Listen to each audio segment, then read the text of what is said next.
Hello everyone, welcome to Ikra Online Learning Platform. Hope you are fine and doing well. दोस्तों, जैसा कि हम national curriculum framework के topic को इससे पहले वाली वीडियो में स्टार्ट किया था, वहाँ पर हमने एनसीएफ के हिस्टोरिकल बैकग्राउंड और उसके अलावा सिग्निफिकेंट पॉइंट पर डिस्कस किया था।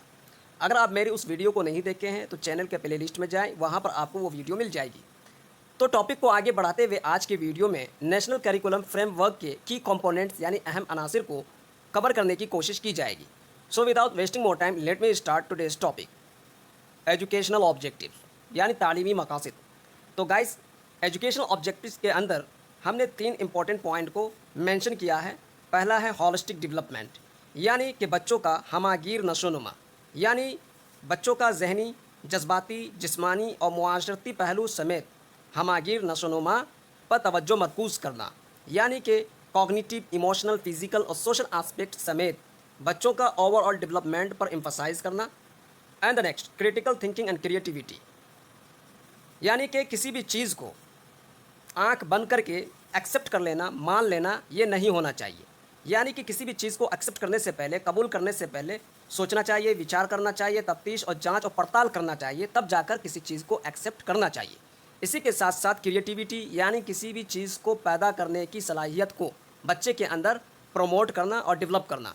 तो इसी बात को बताया जा रहा है कि बच्चे में creativity, problem solving, decision making, critical thinking जैसे स्किल्स को डेवलप करने की ज़रूरत है। And the next, value education, यानी कल्चरल हेरिटेज को अंडरस्टैंड करना, एथिक्स और मॉरल वैल्यूज़ को प्रमोट करना, ये तालीमी मकासद कहलाते हैं। And the next component of national curriculum framework, curricular areas, school stages and assessment. तो गाइस, नेशनल करिकुलम फ्रेमवर्क का दूसरा कंपोनेंट है करिकुलम, स्कूल और assessment.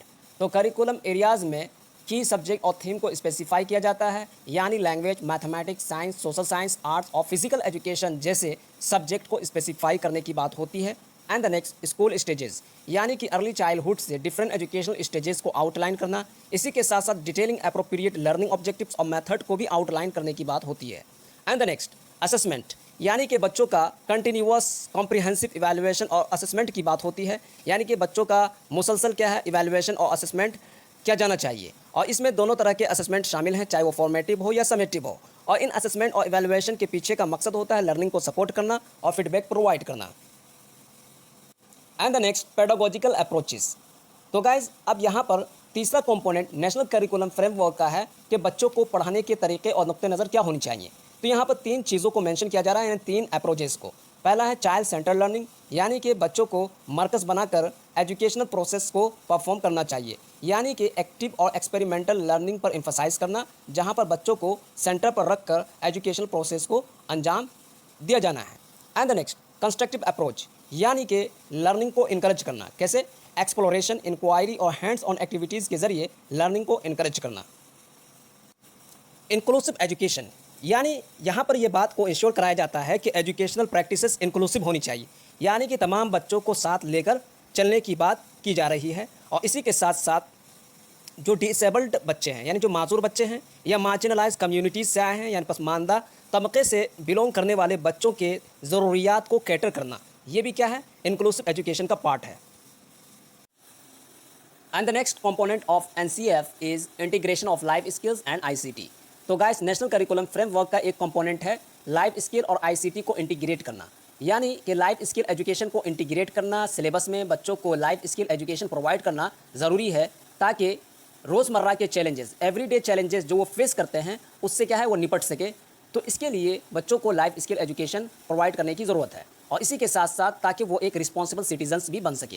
And the next, information and communication technology, यानी कि एजुकेशनल एक्सपीरियंस और outcomes को enhance करने के लिए, बढ़ाने के लिए लर्निंग और टीचिंग में इंफॉर्मेशन कम्युनिकेशन टेक्नोलॉजी के इस्तेमाल को प्रमोट करने की भी ज़रूरत है। And the next, teacher education and professional development. तो इस पॉइंट में बेसिकली ये बताना चाहते हैं कि जो टीचर्स हैं उनको लेटेस्ट एजुकेशनल प्रैक्टिसेस और मैथडोलॉजीज से अपडेट रखने के लिए उनका प्रोफेशनल डेवलपमेंट ज़रूरी है, यानी उनको ट्रेनिंग देना ज़रूरी है, ताकि वो जो भी लेटेस्ट एजुकेशनल प्रैक्टिसेस या मैथडोलॉजीज आ रहे हैं उनसे उनको अपडेट रखा जाए।